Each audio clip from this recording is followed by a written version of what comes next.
1,000 UFO sightings reported around the world every month. 90% of these sightings can be explained, but 10% cannot. Officially and unofficially, the U.S. military has been investigating UFOs since 1947. Their top secret goal is to find out what's behind these unexplained sightings. The Pentagon classifies them as unusual airborne anomalies, but a better term is X-Files. Join us as we explore these unsolved cases, UFO incidents that baffle even the U.S. military. This is Mack Maloney's Military X-Files. And now, here's Mack Maloney. Well, good evening, everyone. Welcome to Mack Maloney's Military X-Files show here on the Distant Thunder Radio Network. This is Mack Maloney. What a show we have for you tonight. But first, girls, I have to sit down. I'm very, very sorry, but we have to tell you, I have to break the news to you gently. You still might need your big box of Kleenex and your Misters and your fans, but very famous Juan isn't here tonight. He's on a secret mission, I guess we could call it, and at the last minute, he had to bow out. He had someplace else to go. But he'll be here next week, and he'll be here in spirit now, sitting in his chair. Here he is, maybe possibly coming back. No. Sitting in his chair is the almost... wait a second. Yeah, I should introduce him. I'm trying to think of the pecking order. I better introduce the Juan substitute first. The very famous Agent X is here. Thanks for having me, Mac, and glad to be back after a hiatus of several months. Really? Yeah, it's been months? I believe so. Seems like weeks for some reason. Are you going to say anything in Gaelic or whatever? Sounds like Klingon. Also, everybody says that. Up there in the Bowl of Flakes up in Battle Creek, Michigan, the Battle Creek of the Republic is our national correspondent, Switchblade Steve Ward. Switchy. Yeah, great to be here. Hey, you want to do that introduction again? Or? No, I thought it was perfect, flawless. Don't use perfect, but hey, you usually say, beyond wonderful or something. That's the name of your biography. You're flawless. Well, you got to keep them. You got to. Don't want to expect the same thing over and over again. Says who?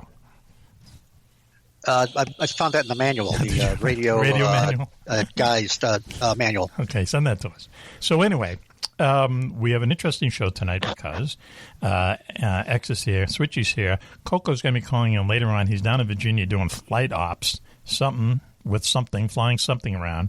We're going to be talking to our friend Heather Burgett coming up in a little while. She's a friend out there in L.A. She's a publicist to the stars, but also she has a really interesting story about her grandfather, who was in World War II, a bomber pilot, and how the very unusual way that he survived the war and, what happened afterwards. Very interesting story she has to tell, very interesting guest.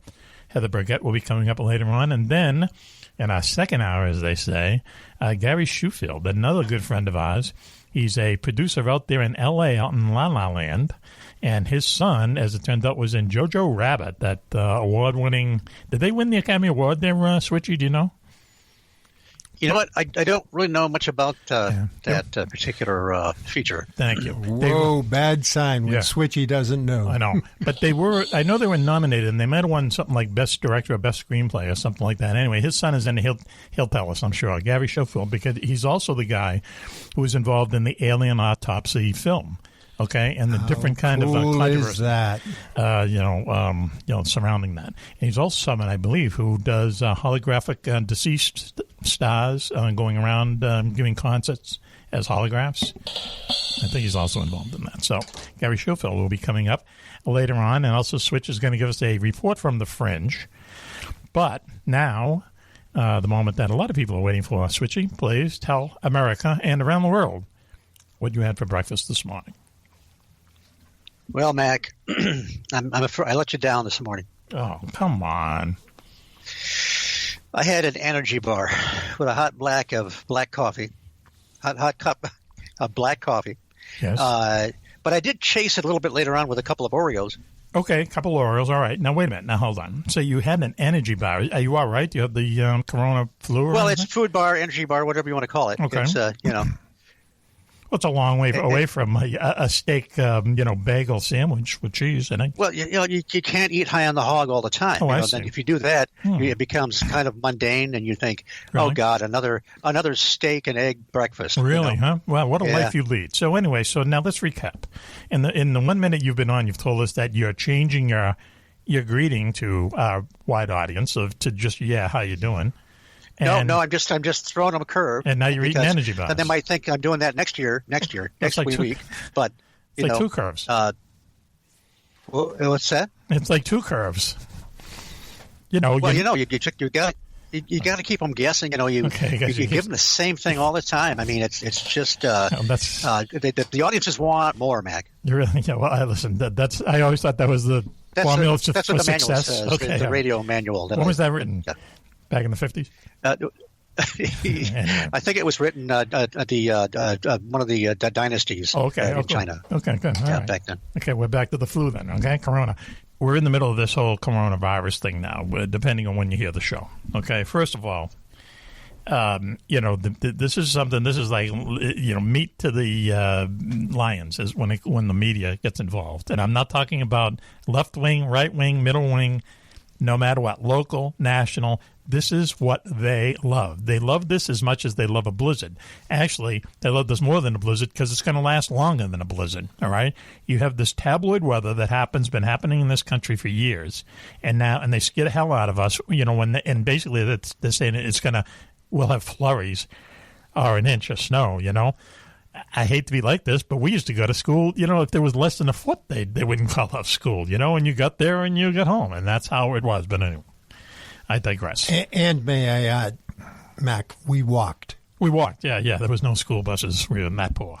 So anyway, so with this coronavirus, and especially to the 24-hour news cycle, gets everyone like bent out of shape. Here's the from what I can tell, okay, this is like less deadly than the flu. Okay, thousands of people die in this country from the flu every year. Okay, and this is just like another kind of the flu, and but once again, you get everyone talking about it, and everyone's like an expert all of a sudden. They're talking to people who make the masks, that you're not supposed to buy and stuff like that. The best thing to do is just not pay attention to it. But anyway, now that I say that, one has gone home, and I think he said he went to China and Milan. Well, we were off the air. Don't even tell me that. So, don't touch anything and wash your hands. It's really. Boy, it sounds like I might be moving on up. Ooh, that's cold, Switchy. No, it's just a bad joke. Oh, really? Yeah. Okay. From you, really? Yeah. Okay. So, why don't I do this? Why don't I do all the promos now, and then we won't have to do them at the end of the show. First of all, I should remind everyone, this is Maloney's Military X-Files show. I guess everyone knows that. And we are now a podcast. If you go to podbean.com,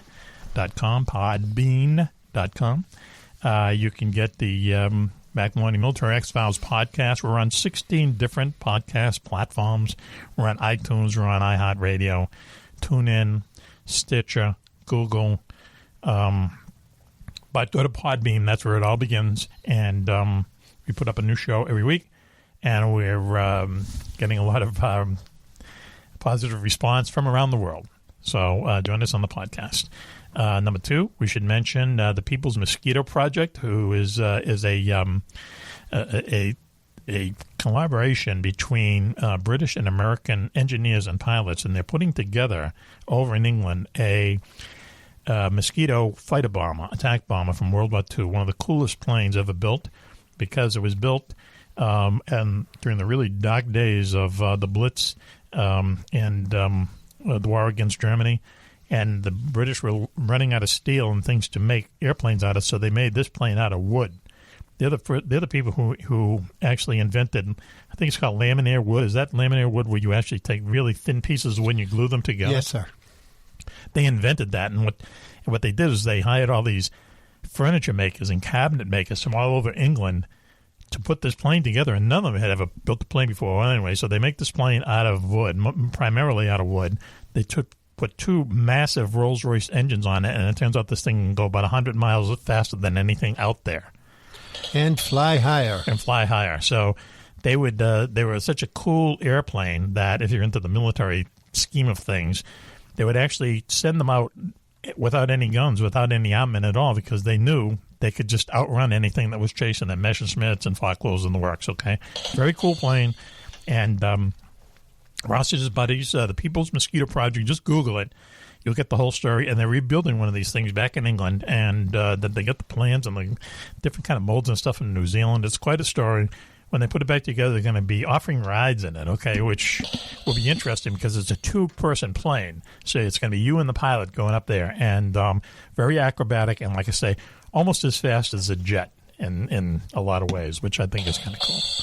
People's Mosquito Project.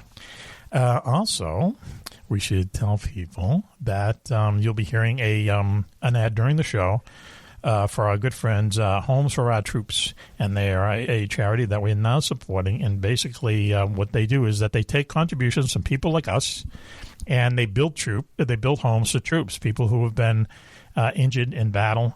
This is post 9/11. People who are in Afghanistan and Iraq, who, for some reason, that still baffles me, can't get the care that's needed from the Veterans Administration, even though they into pockets for $300 billion a year.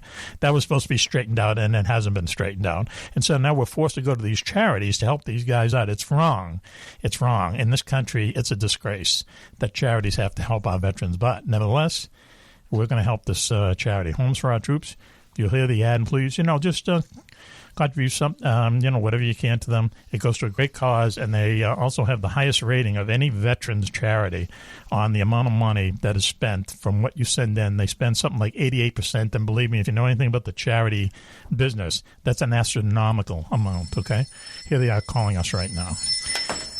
Homes for Our Troops. So listen for the ad, and I'm not sure whether we should, of course, plug Mack Maloney's Codename Starman, the Kalashnikov Kiss, out there in the bookstores and also on Amazon. You'll probably hear the ad for that as well. Psychic detective who works for the Navy, has a little bit of ESP. 2 seconds of ESP there. X, you've been in that business before. Wouldn't you have liked to have 2 seconds of ESP when you're out there chasing those spies in Berlin? I would indeed. Okay, well, this guy has it, and 2 seconds is just enough to duck a punch. Okay, how about that? The Kalashnikov Kiss, Starman, Codename Starman by Mack Maloney in the stores now and on Amazon.com. And the second book in the series is coming out soon called The Sea of Moons. The Sea of Moons. Codename Starman #2. Okay, so, X, you want to plug anything? Well, my friend, as I've mentioned, has a book coming out on May 7th called Wolf of Clontarf. Yes. And the subject is fascinating. The Irish and the Vikings in history and legend. And it's going to shake the book reading world. Isn't it funny? Thank you. When you said the word Irish, I thought I heard a beer opening. That must be Mind Over Matter or something. Did you hear that? Is it up yet where you can pre-order it? No. He's still writing. He's on the first chapter. Yeah, right. It's not me. It's my friend. And it's May 7th. It is written, and it is going to just rock. Okay, here they are. The book reading world. Okay, this is Coco. Let's take the call on the air. Hello, Coco. We're on the air. Okay, we'll do. All right, man, we're on the air. Thank you. We will. Bye. Okay. I have something to promote. Coco calling in. Go ahead, please. Yes, if you go to the Paranormal UK Radio Network, and you can find that Podbean link you were just talking about, where you can find your show, but you can also find the High Strangeness Factor, which is my show, which is heard every fortnight. Yes. Oh, cool. Every you got to cool it with the fortnight. Okay, it's every 2 weeks. You beat me to the punch. Really? Come on. We're Americans. Been hanging around with those British people too long, there, Switchy. Okay, I will only say every fortnight. Every fortnight. Oh, there you go. Okay. Have you been watching this thing, The Windsors, on CNN about the royal family? Have you seen that? It is unbelievable. It is unbelievable because those people are making actually physically sick here. Those people, I mean, I know we're heard a lot in England and so on and so forth, and that's fine. I love British culture, I love British music and so on and so forth. I'm not crazy about the food. But these people, first of all, they've never worked a day in their life. So anytime that you have any kind of investigative thing looking in at them, you have to bring that out. they're traveling around Europe before World War I. They're all related and interrelated, and it's just a screwed up thing. And this whole thing is that they're the reason that the Queen and all those people are still involved and still in power is that their goal is just the perpetuation of the monarchy. It has nothing to do with the British people or anything like that. Their whole idea is just to keep this thing that they got going. She's the richest woman in the world, and keep it going. And I, frankly, I don't see what it does, for England, except in PR value or something like that. Promotion value, tourists, I don't know. I mean, it isn't like they come out and shake everyone's hand, but but the people behind the scenes, they get so much money, they don't have to work. They're born into royalty. They're born into money. They're bored, and they're constantly getting in trouble, knocking each other up, and all this kind of stuff. And the whole thing is like, well, they try to stay out of trouble, but they can't help themselves because they're bored, rich royals. I mean, let's face it, they can't go boo-hoo on them. And I think that's why the guy with the red hair and the Meghan Markle, I think that's why they took off to Canada, because they couldn't. Who needs that stuff? It's meaningless. Do you agree, Switch? You've been to England. I agree. Yet still, somehow, you seem compelled to watch that. Yes. I know. I'm fascinated by it. I don't know why. But anyway, why don't we do this? Why don't we take a break now, and we'll regroup, and we'll be back after this. Coco's going to call in. We're going to talk to our friend Heather Burgett, very soon. So you're listening to Mack Maloney's Mill Trucks show here on the Distant Thunder Radio Network. We'll be right back after this. Imagine you knew what was going to happen 2 seconds before it happened. Imagine you lived with the world's most beautiful supermodel. Imagine you drove a Jaguar with machine guns behind the headlights.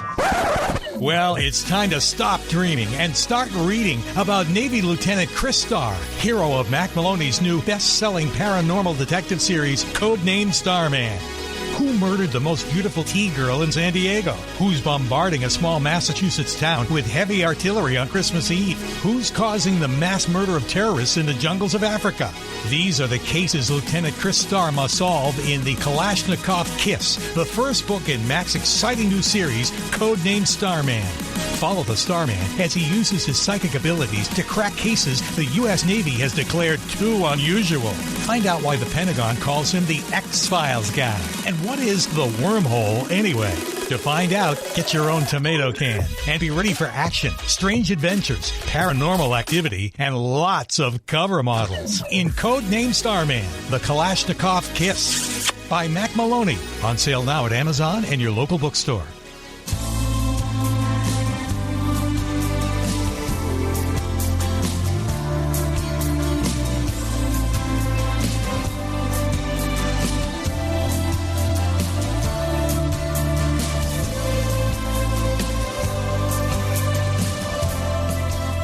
Welcome back, everyone, to Mack Maloney's Mill Tracks, our show here on the Distant Thunder Radio Network. This is Mack Maloney. What a show we have for you already tonight. But, girls, let me just let you down easily at first. The very famous Juan is not here. He was called away on a special mission. So he's not here tonight, girls. But in his place, sitting in his chair, as it turns out, the almost equally famous Agent X is here. Thanks for having me, Mac. And I will try to emulate the Brad Pitt-like really? figure of the Mack Maloney show. Really? Yeah, it's you. Wow. Okay. Do you want to speak some Gaelic? I mean, Cleon to the audience. Jid dwi freshen gachtlina. I'm telling you, someone in Star Trek was pulling your leg there, dude. Also, I know what he said. What did he say? He said there's no more towels in the men's room. There you go. See? That's racist. I could translate for you, but it'd probably be over your head. I'm sure it would be. Listen, that voice you hear is Switchblade Steve Watt. He's out there in Battle Creek, Michigan, near Detroit, but not really because he's still alive. And he's already disappointed us tonight saying that he had an energy bar for breakfast. Not good there, Switchy. Sorry. Okay, it's all right. I cannot lie. I cannot That's good. That's use good. artistic license and tell you what I had something that I didn't have. Can you bump it up? I wouldn't do that. Can you bump it up next week? We have too much integrity for the show. Okay. You're rambling now. Listen. Keep with the theme and have tang and a boiled egg. Yeah. The steak and eggs. Oh, God. The astronaut breakfast. Listen, we're wasting especially guest valuable time on the phone with us, calling from L.A. is our good friend Heather Burgett of the Burgett Group. Let's give her a hand, please. Switchy. Hello. I hear you clapping, Switch. Hi, Heather. How are you today? I'm doing great. You're out in Los Angeles with all the beautiful people, correct? Santa Monica area, yes. Oh, nice. Yes, it's beautiful. Another sunny day. Oh, wow. Huh. Are you near the beach? I am. Oh, I'm wow. probably about a 5 to 10 minute walk down the Nice. beach. So, yes, I'm very, very lucky. I'm not complaining. Wow. And now, but you're originally from Massachusetts, where we all are from, at least X and I, right? I am. Mm-hmm. Yeah, same neck of the woods. Do you miss it? Absolutely. Do you miss it, Massachusetts? Not the winter. That doesn't sound it, no.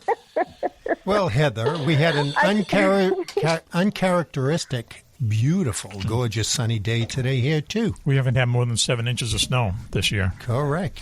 Yeah, it's a little scary, actually. So I talked to my mom, who is in Western Mass, and she's always telling me the weather and the temperature, and it's more frequently the same or close to what we are That's out wild. here. Right. It was So that's pretty weird. 65 degrees here today, March 3rd.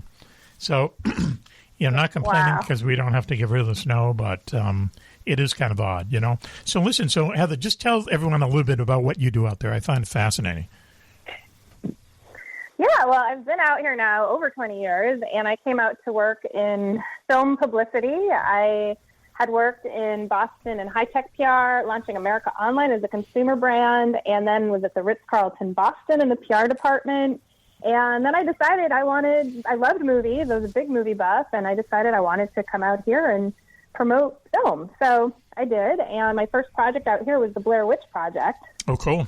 So going way back here, yeah. And so that was pretty much baptism by fire. And then a couple years later, I started my own PR agency and have been doing that for many years, working on all different types of projects, from film festivals, award shows. I have still continued to do some film.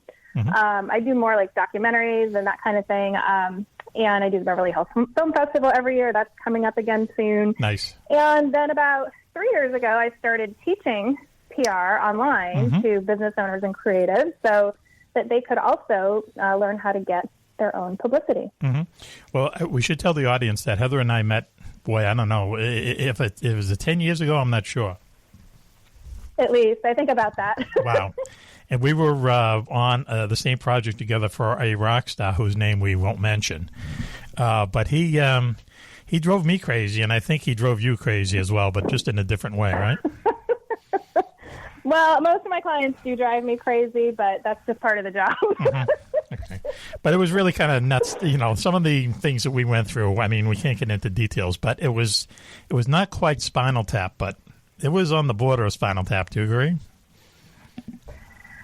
Yeah, you have a better memory about it than I do and you had a lot more of the front line stuff that you had to deal with on that. So Yes. I think you got the worst of it. Okay. But you have some good stories.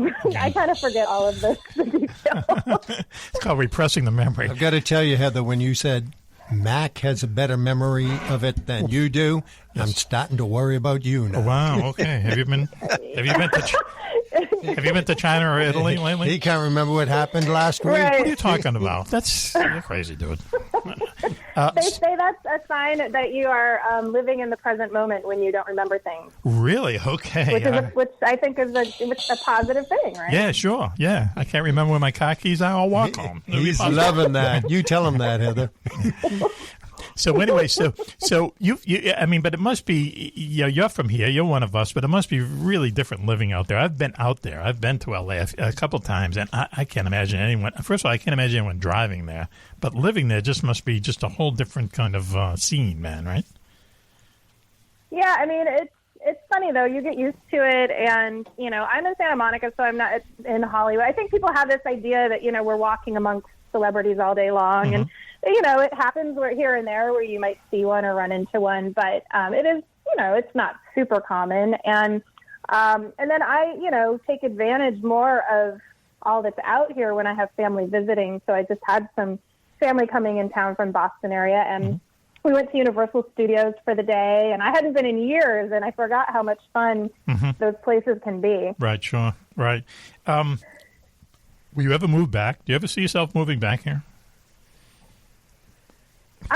Or are I you don't know. spoiled? Are you spoiled? That would be tough. That would be tough. Mm-hmm.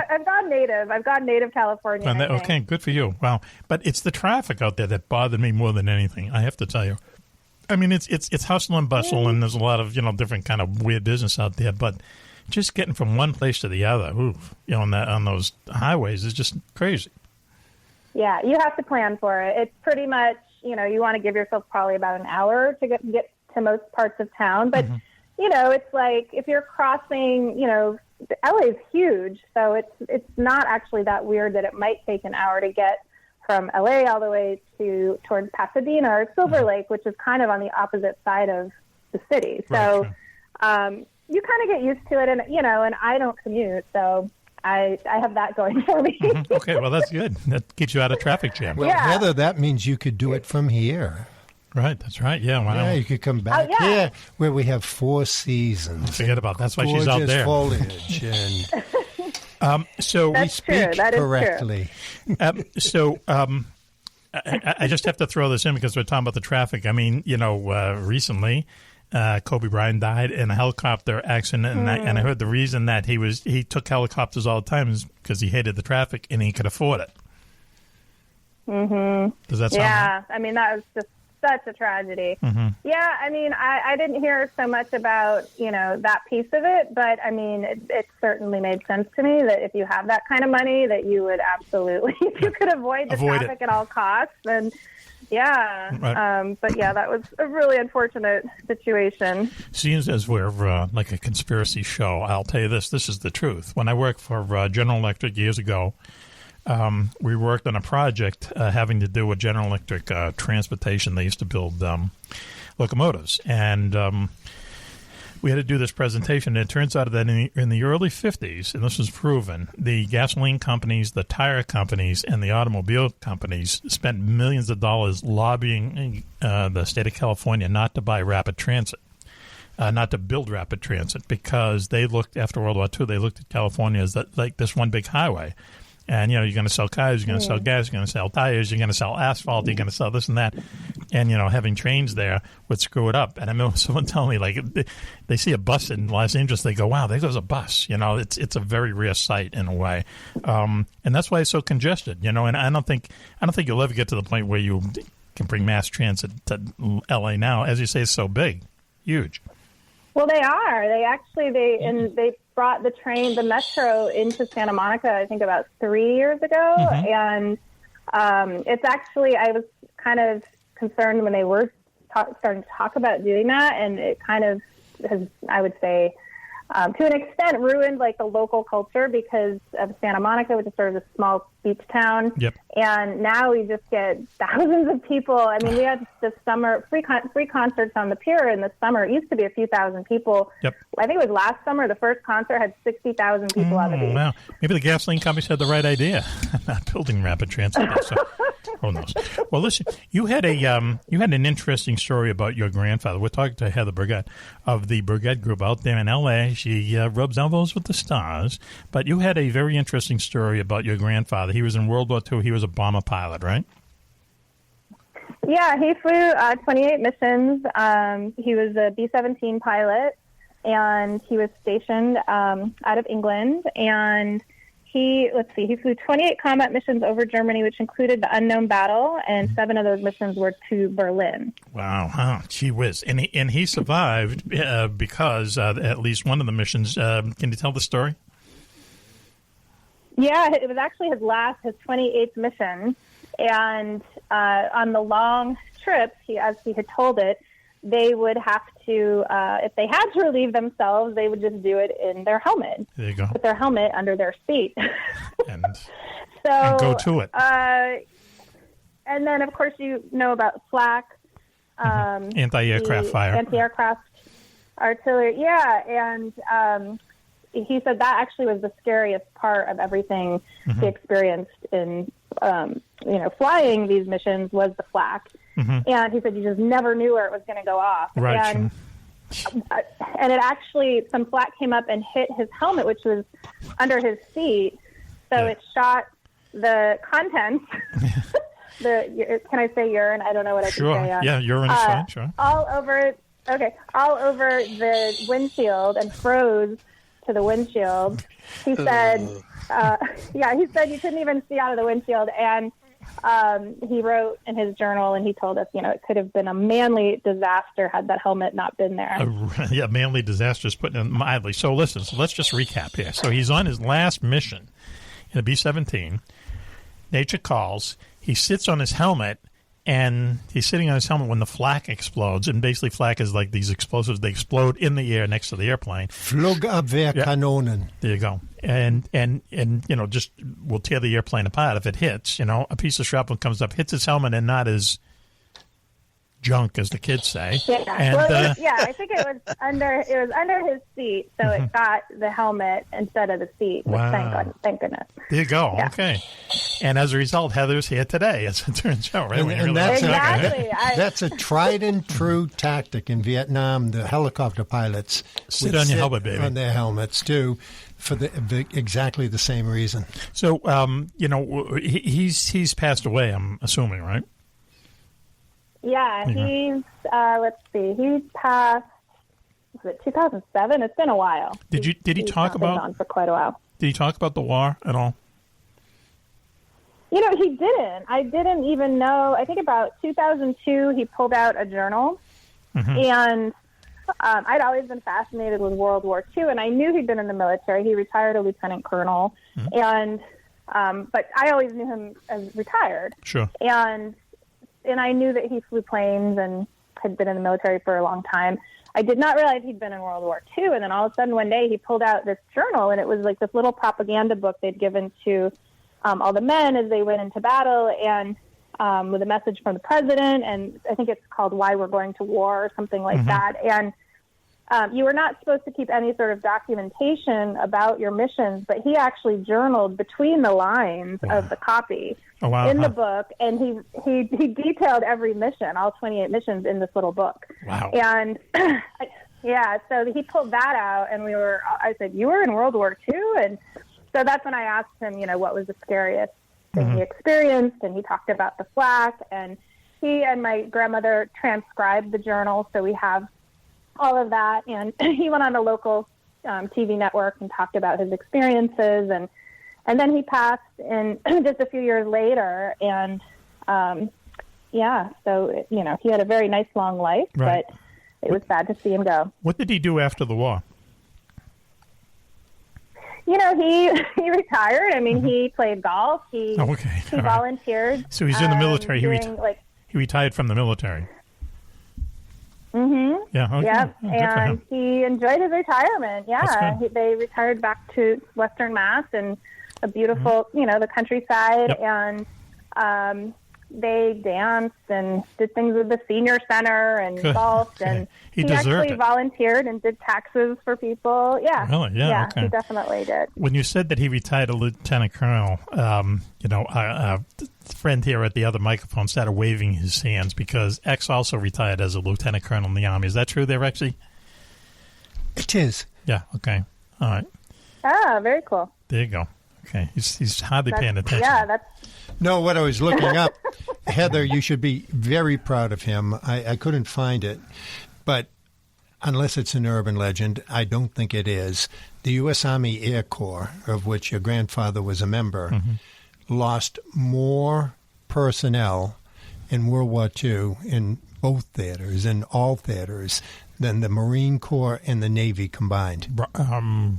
Yes, right. That is really... Yeah. Every time a plane went down, there were 8 guys at least going down with it. 10, yeah. 10. And he must have been a young... How old was he? He had to be a young guy because they're all really kind of young people back then. Yeah, I think he became a cadet around 22, and they sent him over when he was about 24. Wow. 23, 24. Amazing. So he trained in the U.S., and then he spent 6 months over there and came back, and that's when he... proposed to my grandmother, who he'd known since first grade. Oh, really? Yeah. There's a love story. Okay. Yeah. Mm-hmm. Oh, yeah. And they were together over 60 years when he passed, and then she hung in there till 2015. She stuck with us a little longer. Right. But now you have a story about your other grandfather, too. Didn't he come to you in a dream or something? Yeah, no, I mean, I saw him between, before they put him in the ground. I saw his ghost or spirit. I don't know what you want to call it, but he did appear to me when I went home for the funeral, and he had wanted me to read a poem called "I'm Free" at his funeral, and so I was practicing at night, and I was sleeping on the couch in the room where he used to come in every night and put his sweater in the closet, kind of like Mr. Rogers. Okay, Mr. Rogers. But I kept crying. I was having trouble reading the poem because it's so heartbreaking. It's like, "Do not mourn for me, I'm free." And so I finally I couldn't get through the poem, so I finally just decided to cry myself to sleep, shut out the light. And then I swear I saw this like shimmery image of him come through into the room through the door, and sat on the edge of the couch where I was laying down. Like I felt like a weight even.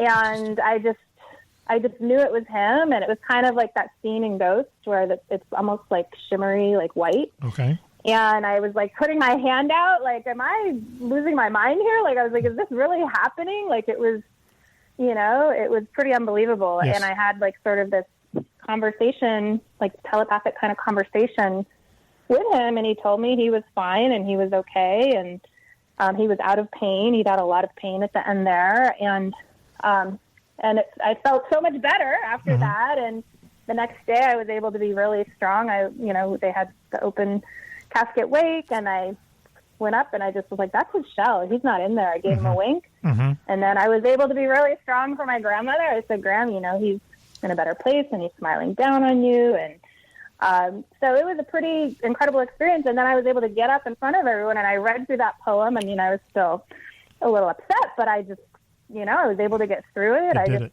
It was like just this peace of knowing he was okay. Yeah. Right. Wow. What a strange personal experience. You know what I mean? It must have really hit down deep. But also a really nice story, Heather. Thanks. A nice story, yeah. And you could see, how... I have a funny one. Yes, go ahead. Go ahead.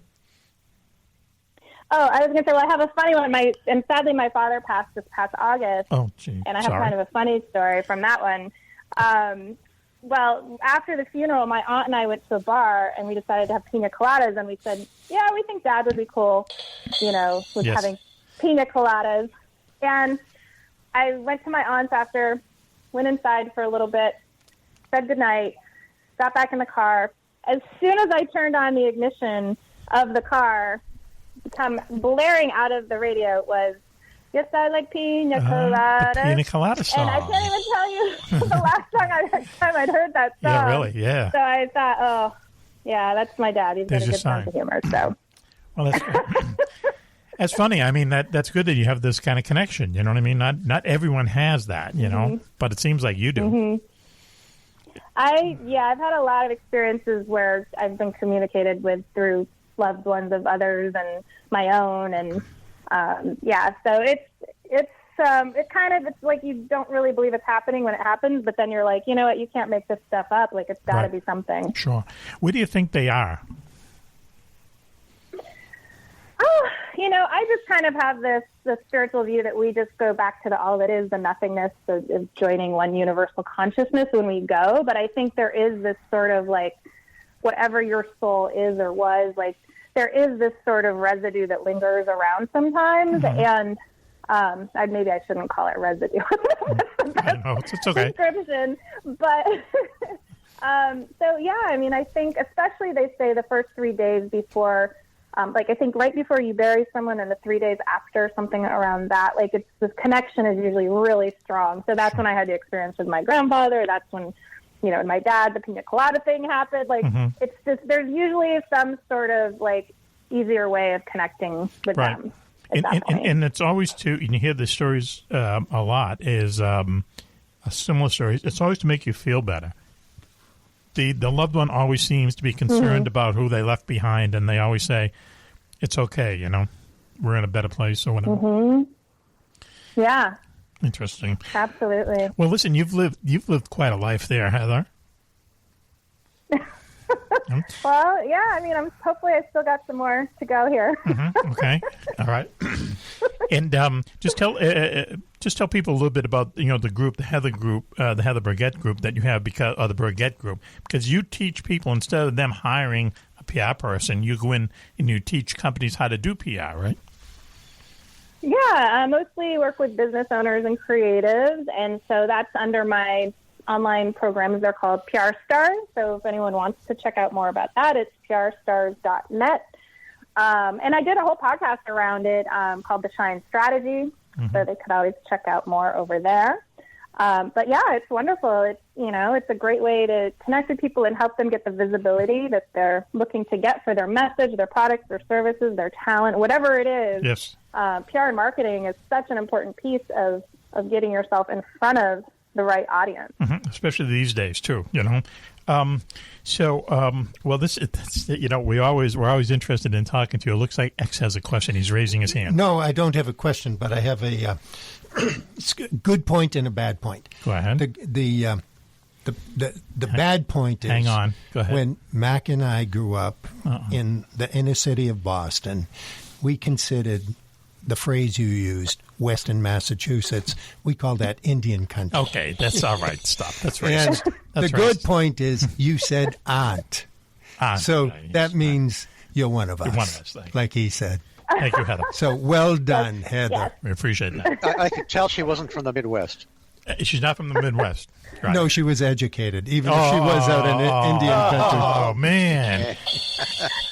Take the knife out of your back. I've never made fun of your dialect, X. Take the knife out of your back there, Switchy. It's okay. Heather, thank you for joining us. The Burgett Group, right? Come on. And it's, what's the name of, what's the PR Stars? PRstars.net is where they can find out about my online programs and a little more about me and what I'm doing in the world. So feel free to check it out. So listen, last question. I mean, for the most part, these celebrities are insane, right? There's always something kind of wrong with them, right? I think it's more just that they start to live in an alternate reality of it's a world of yes. Everyone around them suddenly becomes like yes men, right? Like everybody wants to please them and be close to them and, somehow be, involved in their world. Sure. Maybe not everyone, but a lot of people. And so back in the day, I have some background in the healing arts too, and I was actually an on-set massage therapist for Lindsay Lohan. Yeah, here we go. Go ahead. So... and I saw how it worked. Like, I'd go on set and, we'd be in the trailer and her family and everyone around her was just yes, yes, yes. And here, an 18-year-old, girl who has got the world at her fingertips and is just not hearing anyone, contradict her or say no. And it's like, it's kind of no wonder, especially with child stars, that they end up having sort of this challenging experience in the world. They have a bit of a warped perception on the real world. Well, they think it's always going to be like this, or that it is like this in a way, right? Mm-hmm. I think, yeah. I mean, it's just different. So you actually... go ahead, Switchy, please. Is that similar to X's relationship with Mack? Oh, wow. What are you talking about? No. Mack is the only celebrity I know, and I tell him no all the time. And he handles it quite well. Really, yeah? Pick up a check once in a while there. Now, listen. No, but let me ask you this, though. But what was it like? Were you ever just one-on-one with her? Okay, so because she's kind of faded from the headlines, but 10 years ago, or whatever, she was in the headlines. Her family was in the headlines. It was crazy, right? And obviously they were drumming. Yeah. Her family was drumming up their own publicity. But she started out was her first movie in the with the Walt Disney movie with the two. She played the twins. The Parent Trap. Right. Yeah, that was really what kind of first broke her out. Right. And she was really a sweet girl, but at that time, that was right when she kind of started, it was sort of like when you see the two paths that she could take, and she kind of went down the party girl path instead of staying on, I think the hope was from her management probably that she would be like the next Julia Roberts. But unfortunately, her career didn't go that way. Right. But when she was in, and I actually, for some reason, someone sat me down and made me watch Mean Girls, and it wasn't as bad as I thought it was going to be. And she's actually a pretty good actress, which is kind of ironic in a way. Mm-hmm. Yeah. I mean, she was actually getting a lot of, attention and, respect for her early work. And then she kind of went off the rails, unfortunately. Right. Well, it must be a big temptation out there, though. I mean, you're a kid, you got all this money, all your friends can party, 24/7 as long as you want. So I wouldn't do it if you're 18. I would. Right. In fact, I did. It just wasn't in L.A. Well, it's interesting because she's kind of faded from view. I think she's over in Greece now. She owns a bunch of nightclubs. She's probably better off. But for a while there, it was tough. When she was going in and out of court there and all that stuff, and there'd be 4,000 people from the media there, and you have to walk that gauntlet. And I know some people like it, but it's got to be uncomfortable at some point. Mm-hmm. Yeah. I mean, that was around the time, like way back when she was having her first collapsing from exhaustion, and it's like they were like, well, was it exhaustion or was it party? I'm like, I think it was everything. I mean, she was cutting a movie and an album at the same time, so on set all day, then going to the studio all night. Then she had her boyfriend Wilmer Valderrama, and they, I think they were also whooping it up, and so it's like no wonder anybody would collapse after exhausting yourself that much. Now, when you say whooping it up, do you mean cocaine? Oh, I don't say that. Sure. Who knows? We don't know the details as to what their partying was. Don't know. But they were partying. He was also known as like a party guy. Yeah, party guy. Okay. Yeah. All right. Yeah. Kind of like Juan, right? He's kind of a party guy, but he's sick tonight. Hey, listen, Heather, thanks for joining us. And next time you come back to Massachusetts, why don't you come on up to the station and be on the air live with us? That'd be fun, right? Oh, come in the studio. That would be a blast. Oh, that'd be cool. Okay. Then you would be the celebrity. So we would have to yes you. Yeah. Whatever I want. Okay, listen, we have to give her a good round of applause, whatever I want. She wants some applause. Thank you. Heather, thank you very much. Okay. Thank you, guys. We'll see you soon. Okay. All right. Bye-bye. Thanks, Heather. Wow, there you go. X, right? I told you I'd class up the show. Have I done it? Mission accomplished? Yes, you didn't say any swears. You didn't. You didn't drool. You did a good job. I didn't drool. You just didn't see it. Hey, listen. Thank you to Heather, and we're going to take a break now. You're listening to Mack Maloney's Miltrax, our show here on the Distant Thunder Radio Network. X is here. Switchy is here. Coco's going to be here soon. And we'll be right back after this. I was in the hospital with my son for 18 months. When he got injured, I knew I had to be strong. I just remember rushing into his room and giving him a big hug and letting him know I was there. These veterans and families are just a few of the heroes we serve at Homes for Our Troops. We build specially adapted custom homes with features like wheelchair access and automatic door openers that allow them to focus on their recovery and family. This house is freedom. It's hope. It's a new beginning. Visit hfotusa.org.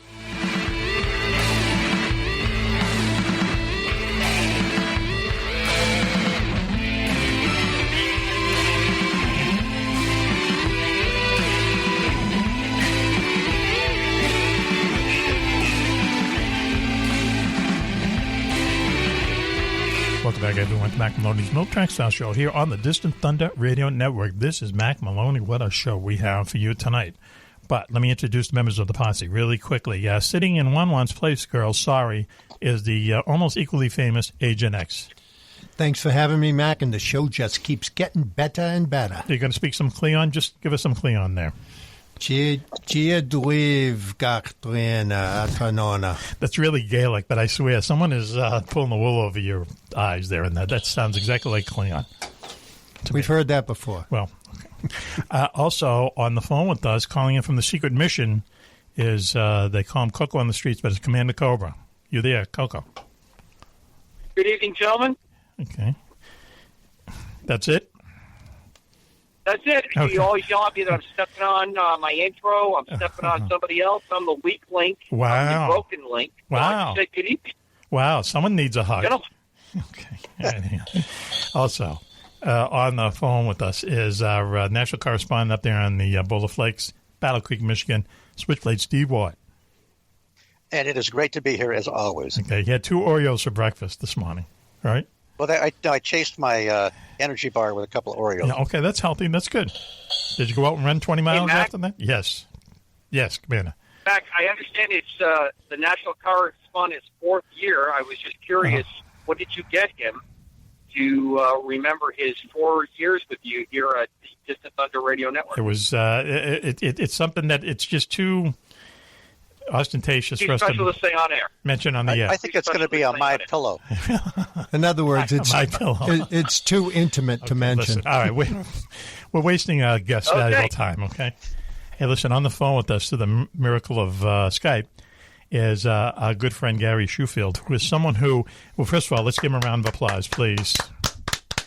Too much. Gary, how you doing? You're out there in L.A. too. Our previous guest was also in Los Angeles. How you doing there tonight, Gary? I'm good. How are you doing? We're doing okay, as you can tell. So it's beautiful, a beautiful day out there. We were already told. Yes, it's a lovely day here in LA. It's been a bit overcast lately, but today is glorious. Oh, wow. Oofa, right? So listen, now we've talked to you before because you are involved with people understand as the Alien Autopsy, correct? Yes, indeed. Okay. But we also have to kind of preview this by saying that the last time you were on the show, you mentioned that your son was going to be in this movie, and you mentioned the title of the movie, and I got to be truthful with you. This is the first time I heard the name of the movie, but it was Jojo Rabbit, and it turned out winning an Academy Award, right? Absolutely. Wow, absolutely. That's cool, man. That is so cool. So it's very cool. Yeah. So how did you? I mean, did your son have any idea that this was going to happen? I mean, are they told ahead of time, or is it really a surprise? Do you know? He, after the movie was finished and it first started getting previews, he said to me that there was talk that it may be good enough to get some nominations from various different societies, Golden Globes and Critics' Choice, etc., SAG. And you kind of always hope that, but it came true, and it didn't just win an Oscar, but it won awards in other places, BAFTA as well in the UK. Yeah, that's great. So people, I think, appreciated its originality, which, let's be honest, in Hollywood is a rare commodity. Right. I mean, it's about a kid. I haven't seen it yet, but I shouldn't have mentioned that. But it's about a kid who's kind of like imaginary friend as Hitler, right, during the Nazi era. Absolutely. That's the elevator pitch. Wow. Oofa. Man, how do you pull that off? But that director, he's a very interesting guy, right?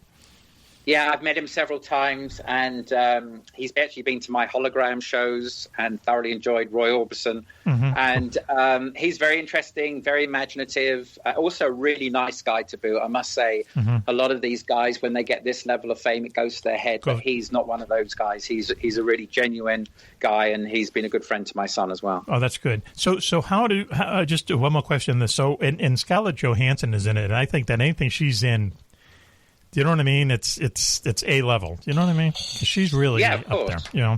And she looks like she's a sweetheart. She seems like a sweetheart too. But now, how does this change your son's career arc, as they say? It's got to be. Well, he's actually in London at the moment doing PR for the movie because it's really blown up in the UK and Europe, where the relevance of Hitler is probably even more profound than it might be here in America, where a lot of Americans see the Japanese as the arch enemy. We definitely saw the Germans. Sure. Yep. And he's getting a lot of questions about what's it like being a Jewish guy playing a Nazi. And he very clever. He was on TMZ actually the other day, and they asked him the question. And he said he was fearing what his grandparents might say, but his grandmother said to him, "Well, if Mel Brooks can get away with it, go for it." Perfect. Good answer. And Colonel Klink as well. Right. There you go. Absolutely. So, my son's a bit young for Colonel Klink, though, having said that. Now, when they handed, so TMZ asked him that question? They did, yes. Okay. Now, did that come out of the blue, or did they go over the questions before they do that show, or is that just kind of ambushed? I don't know. I didn't ask him. He's pretty good at dealing with stuff, and to be honest with you, having being Jewish and being asked that question was not the first time for him, but it's just one of, it is a sensitive subject, of course it is, and for many people, they won't see the humor in it, no matter what, because of the pain that it causes, and I think that's fair. But for a newer generation, I think they found I think a lot of people have also said to me, "Oh, I saw the trailer. I don't know if that's for me," but they don't. They've got to watch the movie to know where the movie goes, right? Before knowing if it's for them or not. The trailer leads you down a path, but the movie takes you in a completely different direction, as you indeed will find out when you see it. It's funny because there are some movies like that. Is that you kind of go to them kicking and screaming, or you just say, "I'm not going to be interested in this," and then it turns out to be just like this really great experience because you weren't expecting it. I think kind of adds the wow level to it or whatever. Yeah, exception, not the rule. I can't think of many movies I've gone to see reluctantly and been pleasantly surprised. I can think of a whole ton I've gone to see with great expectations and been left disappointed, but this was not one of them. Not because he's in it, but I thought this was genuinely an original film. Right. And like Crash back in the day that won the Oscar, a lot of people wondered why I was not one of them. It was by far the standout movie because it was original, and unfortunately, originality is a tough thing to find. Isn't it funny because those are the ones that win the awards? You think they'd learn by now, and it also didn't have that just heavy hype, tons of commercials and stuff, and these days, in my experience, anyways, that the art is actually in making the trailer. You know what I mean?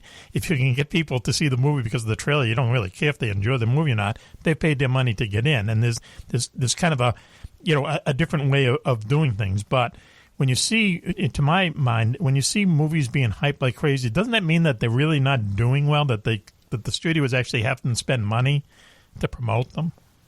Yeah, I think your point about the trailer in most cases is true. But the problem with this movie is they couldn't tell you really where the movie was going to head to without giving the game away. Oh, right, sure. So this movie had to live off word of mouth, which is always the best recommendation, award nominations and getting awards, and the fact that people felt, well, there must be something to it. So I think this is one of those films that, and the box office has grown and grown and grown and continues to do so.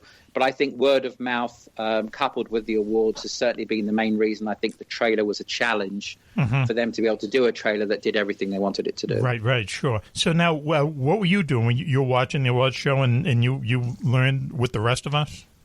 Yes, of course. Luke had no clue as to what they were going to win, and he had suspicions as to what he thought they stood more chance in, and he was right. So it worked out really well and thoroughly deserved. And for my money, it deserved more awards, but I'm not the guy making the decisions. And, of course, the word bias is going to be thrown at me from all quarters by even saying those words. But it got an Oscar, and I said to my son, you might be in 50 more movies, please, God, and never see anything like a nomination coming from anyone. And that's fine, so enjoy it while you can, which is what he's doing. It just must be cool. You know what I mean? It's like winning the World Series with a Grand Slam home run or something. It's just not many people make it, and when you make it, it's just got to be the coolest thing.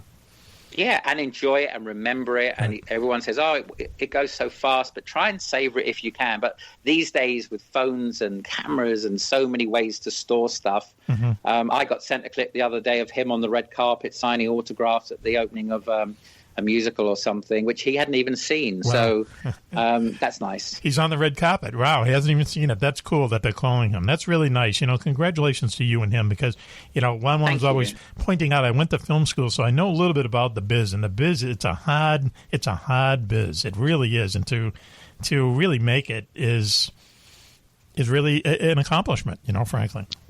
It is, but also you've got to congratulate Fox Searchlight because not only have they done a really good marketing job on this, but when Luke got offered to go to the UK to do PR, they were thoroughly supportive of him. It wasn't one of these hierarchy things. Oh, well, you're not, Scarlett Johansson or one of the other leads or even Stephen Merchant, who's British. Sure. They really supported him going there and supplied clips and everything. And I think that they would be pleased with the job that he's done for them. But, that's smart. You know what I mean? That's a smart thing for them to do, because... Absolutely. Because these other... I know what you mean. These other, maybe other companies would just be, well, show up. If you're there, you can do it. They don't give you the support if you're not the A-list, But to support everyone... then everyone feels good about it, and you're going to give your best effort. So, well, congratulations once again to him because, I know that it's a tough business to be in. And, right now he's looking out, from Mount Everest. Good for him.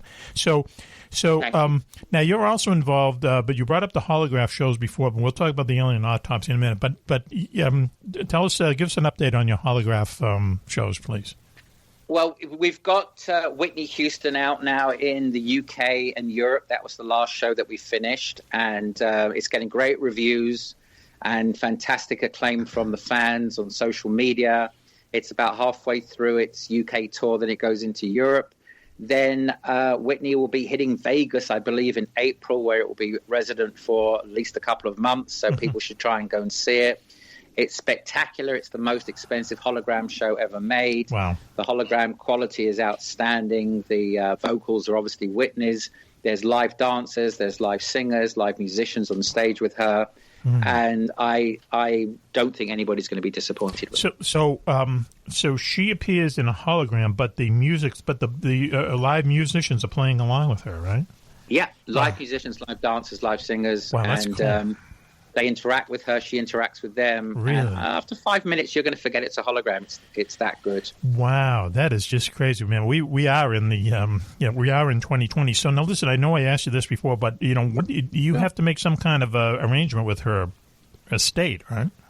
Of course, I know the family very well. I'm proud to say we work very closely with Pat Houston and Donna and various other people who were involved, Ulysses and Tim, the dresser, and people who were involved with Whitney when she was around. They've been involved with Fatima Robinson, who directed the show and has a huge list of credits, and Marty Tudor, who produced the show, who works for us, who also has a great list of credits. So it's very high-end production. The family were fully involved at every aspect of the production of the show, so that it was 100% accurate. And I would like to think they're very proud of it, as we are. So how long did it take you technology-wise, let's say, to actually put the hologram together? I mean, was it a long process to get it just right? Yeah, it's the whole thing, top to bottom, took us about a year. And the hologram part of that is an ongoing process that gets finished during that time while we're building the show and the set and rehearsing the dancers and everything else, but it all comes together. And I was lucky enough to see the show before it left America for Europe. I went to one of the full dress rehearsals, and I just thought it was fantastic. And I've got a critical eye. I'm very used to looking at holograms. I've been involved in them for a long time, and I was very impressed with it. I thought it was fantastic and really well done. Well, I have to ask you this. Did you have to deal with Bobby Brown? Because the reason I'm asking is that we grew up in the same part of Dorchester as Bobby Brown did. This is Tom Howley, and I. We grew up in the same kind of hood as him. Did you have to deal with him? Because he's kind of a nutty guy.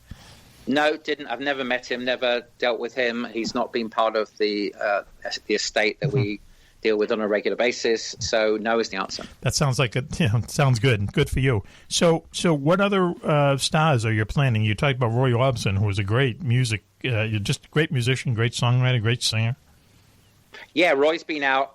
He went out 2 years ago, went out last year again with Buddy Holly in a double bill that never actually happened, but we made it happen by the magic of holograms. Okay. We've had a lot of success with Maria Callas, the opera star. Wow, really? Yeah. Sells out pretty much every engagement that she does. That is amazing. And then we're developing new ideas all the time. We own the rights to Nat King Cole. We own B.B. King. We own Amy Winehouse. And we are always talking to the estates, and they're always talking to us about what we're doing. And sure. I think for a lot of them, seeing Whitney and how good it is will probably make them want to come and join the hologram family, the base hologram family. Right. We're talking to Gary Shoefield, who is someone who is involved with a lot of different things out there in L.A., but one of them is these hologram shows that you put on. And what you just blew my mind, as the kids say, when you said Maria Callas, because she's an opera singer. And I all this time I'm thinking more popular entertainers, but that's really kind of highbrow, and people still come in to see her. Yeah, we thought they'd be a critical crowd and maybe harder to please, but we couldn't be more wrong. Standing ovations everywhere. Wow. The show's got some really interesting special effects in it. There's one part where the conductor takes a real rose off the podium, goes over to Callas, and in the blink of an eye becomes a hologram rose. And Callas bows and everyone freaks out. There's another scene where she throws cards in the air that freeze in midair and then slowly drift down to stage. And because you can't see the technology and how it's done, it's extremely powerful to sit in the audience and see these effects. Right. And Whitney, of course, is even greater and more expensive and even more spectacular effects that are just going to blow your mind when you see them. So there's a little bit of surrealness to these things then, right? Yeah, you've got to make use of a hologram system to do more than just play an image out. You've got to play with it a bit and make it do for you what no one else can do for you. And because you can't see it on the stage, it has a really dramatic effect. So is this, I mean, I don't want to ask you the secrets, but what is it, a projector from below the stage or something? It's I can't tell you too much about it because I don't want to spoil it for fans, but there is a projector involved which is hidden away, and you can't see it. You can't really tell what it's doing. Sometimes you can at certain isolated points in the show, but generally speaking, if I had $1 for everyone who went to a show and said, "How do you do it?" Yes, I'd be richer than Whitney's family. I hear you. So are you slaved to what she did in some film, or can you actually manipulate her hands, her eyes, her head? No, we can manipulate everything. We're not slave to anything. Wow, but we do make sure what we do and how we create it is totally in keeping with her as a person and the legacy. So it's not like she's moonwalking or doing backflips or anything crazy. She does what she did. Yes. But she just does it in a different way because obviously we're compiling. It may well be that the track listing for the hologram tour is not a track listing she ever actually did live, that you could say, oh, that's the so-and-so tour. But it's a fair representation. I mean, for example, the show opens with Higher Love, which was a recent hit all over the world, which, as far as I'm aware, and I'm quite happy for someone to correct me, I don't think she ever performed live. So we've taken advantage of that new song and filmed it, and therefore this is a unique show for Whitney Houston fans, those who've seen her and those who haven't. So how do the musicians work into this, all right? Because you have to rehearse and so on, right? You're totally right. They rehearse. They've got a click track, so they know what to play to. They're very, very good. Dancers are fully rehearsed. We've got backing singers. Everybody's very highly rehearsed to make sure that it does everything it's meant to do. Wow, that's cool, man. I mean, it's so futuristic. It's so Jetsons that it's crazy, you know. But you know, I can kind of see it. I mean, the question I asked you last time is, what are the chances? Will you ever get like the Beatles or anyone? You think the Beatles? I'd love to. I'm a huge Elvis fan. I'd love to do that. And if we don't do it and someone else does, I'll be the first guy in line to buy a ticket. I never got to see him live. I was too young. But I think he's amazing, and I would love to see it. And all I ask is if we don't do it and someone else does, do a good job. Make me, because at the end of the day, we're all fans of somebody or something, and we all want to have a good experience. And you can set aside the fact you're in the business to enjoy a show just like anybody else. Right, so maybe the Beatles one day. I mean, there's a whole list of maybes that may or may not happen, but really the estates have to make those decisions. So it's Elvis's estate that you would have to have a sit down with, right? Yeah, it's the estate. It's also Authentic Brands Group, who own a large percentage that we're friendly with. We know all the players. It's just a matter of time. They have to be comfortable and feel that it's the right thing for the brand and the legacy. And we're not here to push them into anything. Not that I'm suggesting they could be pushed, but they have to come to us at the time when they feel it's right and let us do a good job. But for me, that's the big one. I know others have got. There's Jimi Hendrix gets mentioned, Bob Marley, Kurt Cobain. The list goes on. David Bowie, Prince, George Michael, and more recent sad departures that I know people would like to see. But then on the other side of the coin, we've had some press with Whitney, it's creepy and it's weird and it's this, but that's mainly from people who've never seen the show and are just kind of jumping on a bandwagon. But I say to anybody, go see a show, then you have every right to your opinion, but at least make it an informed opinion. Yeah, I could see people just getting right into it. You know what I mean? Especially if you're a big fan of the person. It's just a different way of seeing them. And as you say, dealing with their estates, I mean, they must take into consideration this is how they live on. You know what I mean? This is how they live on, and all the good aspects of that. No, absolutely. This is exactly how they live on, and we encourage stars out there, if you're listening, if you're coming to the end of your road, if you don't want to tour anymore, let us film you now. Let us know. Sign up early. I would love to see Nat King Cole. Nat King Cole would be cool, yes. Me too. I think Nat would be great. But the other thing that we're looking to do is to join living stars with stars who have passed. For example, not that this is a deal that we've done, but a good example is, what if Lady Gaga was to tour with Liberace? I mean, how cool would that be?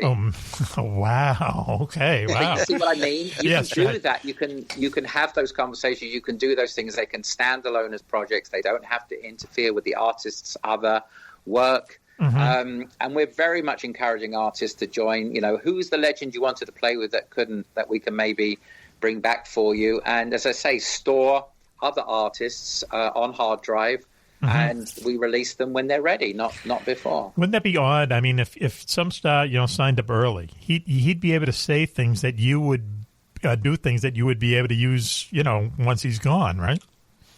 Absolutely, but with their full knowledge, because they know what we're doing. I think that would negate some of the naysayers, because they say, "Oh, Whitney wasn't around to make that decision." Well, if you entrusted her estate to Pat Houston, who has run it brilliantly ever since, so why does that make this decision she made wrong? So, but if the actual artist is involved in doing it, then all that goes out the window, because they were part of the process. I think the Prince one would also be very interesting. Yes, I don't know that will ever happen, because he's one of the artists who has said that he doesn't want to be a hologram, and we're not here to go against anybody's wishes. Sure, right. But to recreate him or someone, I hate to keep going back to the Beatles, but like if I saw a hologram of John Lennon singing Imagine or something like that, I think it would really get to me. I think that would be an emotional moment in a way. I agree. I'd love to see that too. I don't think they don't know. It's everybody in the record industry and the music industry knows what we do. Some of them have been to the shows either privately or publicly, and they're aware of it, and they know it's an option out there that can preserve them forever, because no one has a right to be remembered in 30, 40, 50 years' time. But this can ensure that. And the other big deal I've noticed with differences of age, you speak to somebody under 40, you say Roy Orbison, they look at you blank. You say Pretty Woman, they know exactly what you're talking interesting. about. Yep. The problem is they've never seen him perform it. They've heard it in movies. They've heard it on commercials. We can now reconnect the dots. We can have him perform it. You can go see what he was like performing it, because in a lot of occasions these days, older artists are being forgotten visually because they're not being seen visually, and we can change that. Let me throw this out to you, okay, because you mentioned Elvis before. Now, what Elvis would you do? Would you do early Elvis, mid Elvis? You wouldn't do late Elvis, would you? No, I'd probably do around about 72 somewhere, or 68 comeback special was great. 72. Yep. Those to me are great years, and the 50s is too early, and then obviously towards the end of his life wasn't his best time. So I probably think about 72 would be my guess. Yeah, right. To me, he's probably the best male singer of all time, and certainly I could listen to him sing anything. I just think he's amazing, but maybe I'll get that chance one day to build that hologram, and maybe I won't. But I would like to see it as a hologram, even if we don't do it. I'll tell you what, why don't we take a quick break now, and then we're going to come back when we're talking about Alien Autopsy, okay? We're talking to Gary Shoefield here on Mack Maloney's Military X-Files show. Agent X is here. Coco, you still there? Absolutely, sir. Are you writing down questions, or are you driving? Or both? Actually, the thing that came to mind, Mac, is that I would love to see historical figures done this way with the hologram. What about and as you guys were talking tonight, I was thinking about the kinds of training this could do in the kind of work that I do. Yeah, right. Yes, sir. And I had a question about that, too. Both these guys, Gary, are kind of in, shadow. Should I say black ops, or is it gray ops? What would you say they're actually? They both have worked for to look at my hair, it's pretty gray. Oh, there you go. But they bring up two interesting points. I mean, when I think of historical figures, I think of the robots down in Disneyland, and this isn't even in the same universe as them. But what about, training exercises and stuff like that for? Well, we have had several approaches to produce historical figures, both religious and royal families and fathers of the country and old prime ministers and various things like that for museums and other events, which is true.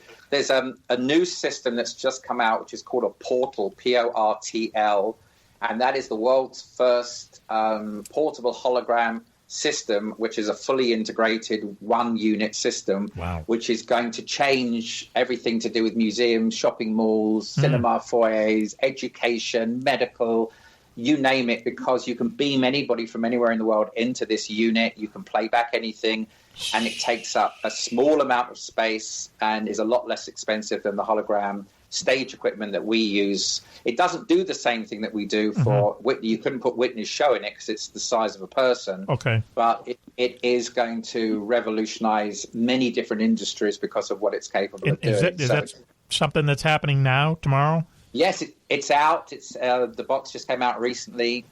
You guys should look it up. It's P-O-R-T-L. You'll find it on the internet.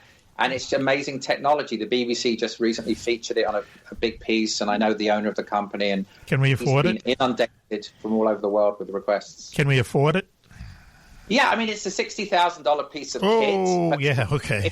It's not a $400,000 piece of kit, so you're not going to buy it and stick it in your home. Sure. But you are going to buy it for advertising purposes and entertainment purposes and instructional purposes, like you mentioned earlier. It's by far the way to go. But in 6 months, it'll be free. You can download it free, I'm assuming. No, right? not 6 months, maybe 60 years, maybe. Hey, Mac, Yes, Coco. Mac, one closing comment. Go. All I could think of was some scenes in War Heaven that you wrote about. Now it's in fruition. Yeah, okay. All right. I should hire you as my agent there, Coco. Do you have time? Absolutely. Okay. For you, anything, sir. Thank you very much. Hey, listen, why don't we take a commercial break now, and we'll be right back. Our guest is Gary Shoefield calling from Los Angeles. Agent X is here. Switchy's here. Coco's on the phone. JJ's on his special mission. And this is Mack, and we'll be right back after this. Please stay tuned. UFOs are found in Renaissance art, on ancient coins, and etched on cave walls. They're even reported in the Bible. But more surprising is when UFOs are seen the most, in times of war. Through centuries, thousands of UFO sightings have been made by high-ranking officials, military pilots, and ordinary soldiers. Often, these fantastic appearances occur at the height of great battles. From World War I to D-Day to Korea, Vietnam, and beyond, military investigators are baffled. Why do UFO sightings spike so drastically during wartime? Could it be mistaken aircraft, or is someone, or something, looking in on us?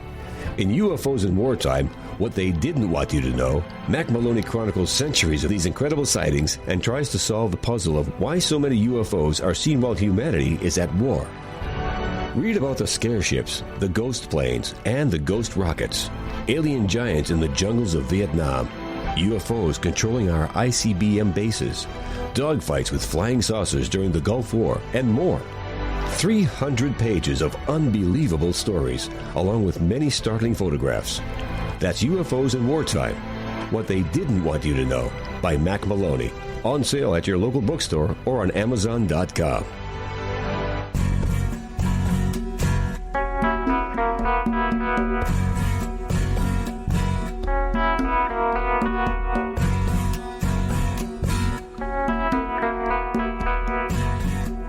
Welcome back, everyone, to Mack Maloney's Mill Track Sauce Show here on the Distant Thunder Radio Network. This is Mack Maloney. Wow, what a show we have for you tonight. But let me introduce the members of the posse, or the poussée, as the kids say in Paris. Sitting in one seat is Agent X. Hey, Mac. Okay. Also, Coco is on the line. Commander Cobra is calling us from his on his way to his secret Good evening, mission. gentlemen. There he is. Okay. Glad to be on the way. Driving a minivan. And also, up there in the Boulder Flakes, Switchblade Steve Ward is with us. Great to be here. Okay. And special guest on the line from Los Angeles, where the weather is great, is our good friend Gary Shoefield, who is someone he's into so many different things. You know, I really kind of I envy the lifestyle that I think that you have, because you get your finger in 2 or 3 different pies, as they say. Yes, I have. I do have many fingers in many pies. Okay, all right. Sounds filthy, doesn't it? It sure does. So anyway, we talked about your son. Has had great success in Jojo Rabbit, which is great, an Oscar-winning movie now. We talked about your hologram show, but let's talk about the Alien Autopsy for now, because that's how we originally got connected through our mutual friend Deluxe, right? Yes. Okay, how's he doing? Should I ask? I haven't spoken to Dan for a short while, but as far as I know, he's doing well. He lives in New Orleans. Oh, good. And keeps himself busy. He's a fantastic guy. Yep. And hopefully I'll see him soon. Yeah, he's a good guy, funny guy. So listen, just tell us your history with the Alien Autopsy. Okay, so back in, the early 90s, I went to Cleveland, Ohio, with my good friend Ray Santilli, and he was approached by an old guy. He took him to Florida, showed him some footage, which turned out to be the Alien Autopsy. Ray purchased it, and we took it back it was sent to England, where it was heavily decomposed by the time we got it. Not the autopsy of the alien, but the film. And we had to try and fix it. But all the tins of film that came back, there was only a minute and 18 seconds that was salvageable, which was of the alien on the table, luckily for us. So Ray and I set about with a team of very clever people, creating an additional 16-odd minutes, something like that, to add to it, which matched exactly with the footage of the alien that we did have. It was released to the world. We didn't tell people at the time that we'd added all the footage ourselves, but it went out. It was a sensation around the world. I believe it's still Fox's highest-rated documentary to date. It was the first show on Fox in the US to be played twice in the same week due to public demand. And it just became a worldwide sensation. And then in 2006, Warner Brothers made a movie about it with 2 British actors playing Ray and myself, and fantasized some of it, but the general essence of the story is there. And the movie is great. Love the movie. It did very well, and especially in the UK and Europe. And then for years, it kind of bubbled in the background. And then a few months ago, probably about 6 months ago, a memo found its way out of wherever it was hiding from the CIA saying that the footage that we had was real. And it caused another big furore, and people were like, a lot of people who were rude to us or disrespectful about it or whatever had to swallow their words, because this had nothing to do with us. We didn't generate the email, even though we were accused of it. But it said that what we had was real. Not that we ever doubted it. I think admitting 10 years later, like we did in the movie, that we added footage to it, probably made people think the whole thing was fake. But it never was, and Ray and I have never said that it was. We've always said that there's real footage in there. And then it was funny, I was doing an interview a few weeks ago, and a woman said to me, a ufologist said, "Did you know that Warner Brothers buried your movie in America because of government pressure?" I said, "Nah, I did not know that." And she said, "Oh, yeah." She said, "They don't want that sort of information getting out." I don't know if that's true, but the movie is very good. You can get it on iTunes, and it tells a great story. And it is a great story, because when all's said and done, how many times in your life are you going to come across something like that that's going to create such an international, I'd call it an international incident, but you couldn't do it today, because the internet is a lot more evolved today. And I've seen some fantastic footage on the internet. I can't tell you if it's real or not, but when we did Alien Autopsy, that kind of thing didn't exist, and the internet was in its infancy, and it was easier for people to believe, and they relied a lot more on television back in those days as opposed to today. So it was the right time. It was the right time for the footage to come out. And then the real cherry on the top for me was I was watching Operation Blue Book on the History Channel. I don't know if you guys watch it. And they had 2 episodes of this season dedicated to the alien autopsy in Roswell. And at the end of the second episode, up pops pictures of me and Ray. And, Gary Shoefield and Ray Santilli, British record producers, released the footage and blah, blah, blah, blah, blah, and pictures of us. And I was just thrilled, because why wouldn't I be thrilled? So we still get known for it. We still get calls about it like this, and still get asked questions. But that email that came out that really vindicated our position is by far the most important thing to happen in terms of Alien Autopsy for probably the last 20 years. So I'm very pleased for that. Interesting.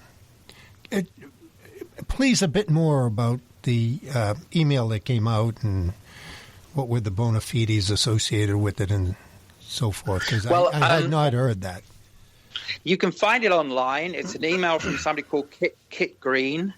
I don't recall who the email is to, but he basically says that the Santilli footage, as it's colloquially known, was real. And that email was dated, I think, in the early 2000s, certainly after the autopsy footage came out globally, and maybe before the movie came out.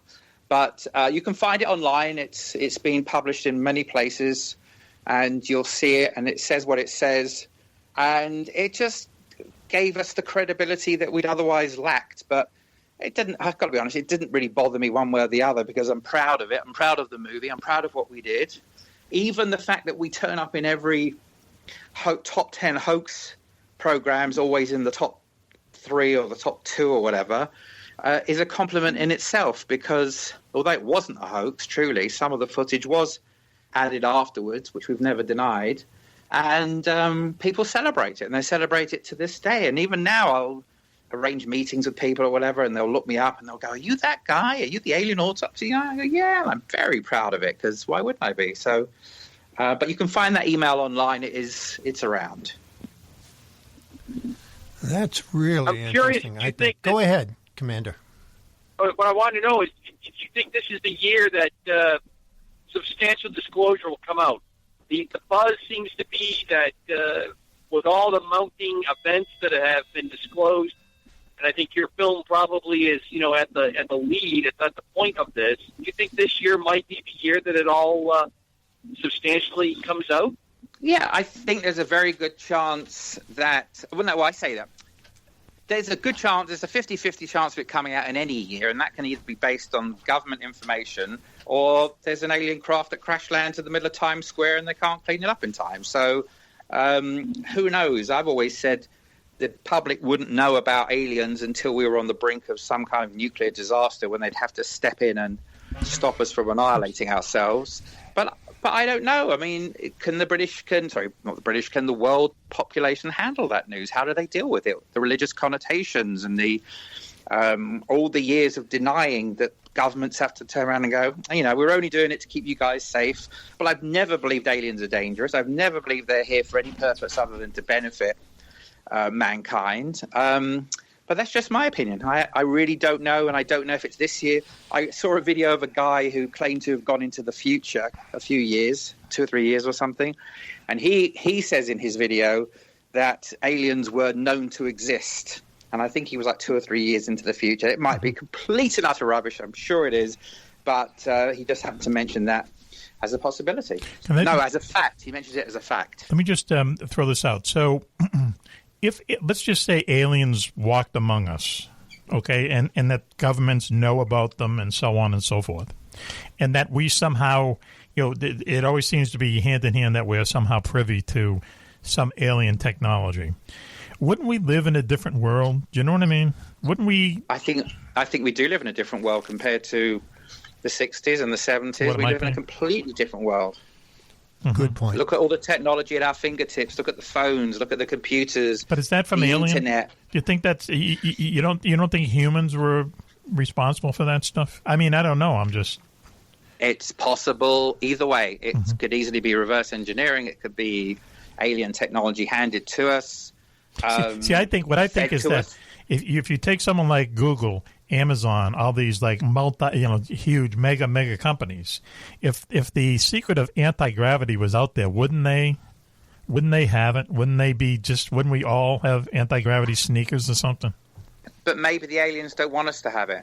I mean, I heard one expert say, expert in inverted commas, because how can you really be an expert on anything alien, that they are never going to give us the propulsion systems that allow them to get from galaxy to galaxy in the blink of an eye, because we're a warmongering race. That's what we do. They're right about that anyway. Okay, they're keeping us down. So anyway, do you believe, let's just take the U.S. government, because I think the U.S. government is different from the British government, or from all other governments. Do you think the U.S. military knows where UFOs come from? Yes. And they're just keeping that? Okay, so anyway, so let's get back to this question then, and just for that sake of conversation. So the American military knows what they are, but they're keeping it from us to kind of save us from this news, right? And the British are doing this, and the French, and the Chinese, and the Russians, and so on. Why would that be the one thing that everyone would get on the same page for? Because if it's revealed anywhere, and especially with today and the way things are, it's global news. It's never isolated, and it can never be kept isolated. The Canadian Minister of Defense got up a few years ago on film and said the American government is working with aliens. Well, unless he was going to be, carried off to the funny farm 5 minutes later, one would have to take what he said as being serious. I did actually see that. That's true. That actually happened. So if a government came out and said, you know what, we need to come clean with you all and whatever, but I subscribe to the thought of why upset people? Why give them something else to worry about? Why challenge their belief structures? Why do all that? What's to be gained? I don't know that anything's to be gained. Life is tough enough for a lot of people. So why? Well, I'm a big fan of truth. Yeah, I like truth. Keeping the truth out there. That's I'm one a big reason. fan of it. But I mean, it would be such a huge secret to keep. It would be the biggest secret in history to keep the secret. I understand your point, Mack, makes a lot of sense. But what always drives me crazy on this is we're still working in petroleum technologies because there's a lot of money to be made with that system. And then when we don't need it anymore, that's the next breakthrough. Yeah, but wouldn't it be a lot of money? Wouldn't Google make trillions and trillions of dollars if they had an anti-gravity car? Yeah, but the folks right now that are making money not with the anti-gravity car are the people that are not going to allow it. I know, but I know they're going to tell Google what to do. They're going to tell this guy who's almost a trillionaire. Absolutely. Really? Okay. I agree with him. Absolutely. Okay. All right. Okay. Let's go. Well, sadly, guys, I've got to love and leave you because I have to head off to. Let's just give him a round of applause for Gary Shoefield. Thanks very much. Thanks for joining us. Okay. And Gary, one final thought. Quick. Stephen Hawkins disagrees with you tremendously about happy, friendly little aliens. He thinks, and history bears him out. He thought. Yeah, I'm sorry. Go ahead. He thought. Good point. That if that happens, sayonara. Really? Yeah, were the Native Americans when the Europeans arrived? Not just that. Well, every other example. Okay, well, that does happen. Gary, thanks for joining us. Congratulations once again to you and your son. And we'll get your son on sometime soon, right? Absolutely. Okay. Absolutely. He's in London. He'll be back soon. Okay, great. Thanks very much, Gary. We'll talk to you soon, okay? Super job, Gary. Thank you. Thanks. See you later. My pleasure. Take care. Okay. Hey, that was very cool, man. So when we do this, take a commercial break now, and we'll come back and we'll talk to Switchy, okay? So you're listening to Mack Maloney's Military Expo Show here on the Distant Thunder Radio Network. We'll be right back after this. Imagine you knew what was going to happen 2 seconds before it happened. Imagine you lived with the world's most beautiful supermodel. Imagine you drove a Jaguar with machine guns behind the headlights. Well, it's time to stop dreaming and start reading about Navy Lieutenant Chris Starr, hero of Mack Maloney's new best-selling paranormal detective series, codenamed Starman. Who murdered the most beautiful T-girl in San Diego? Who's bombarding a small Massachusetts town with heavy artillery on Christmas Eve? Who's causing the mass murder of terrorists in the jungles of Africa? These are the cases Lieutenant Chris Starr must solve in the Kalashnikov Kiss, the first book in Mack's exciting new series, codenamed Starman. Follow the Starman as he uses his psychic abilities to crack cases the U.S. Navy has declared too unusual. Find out why the Pentagon calls him the X-Files guy. And what is the wormhole anyway?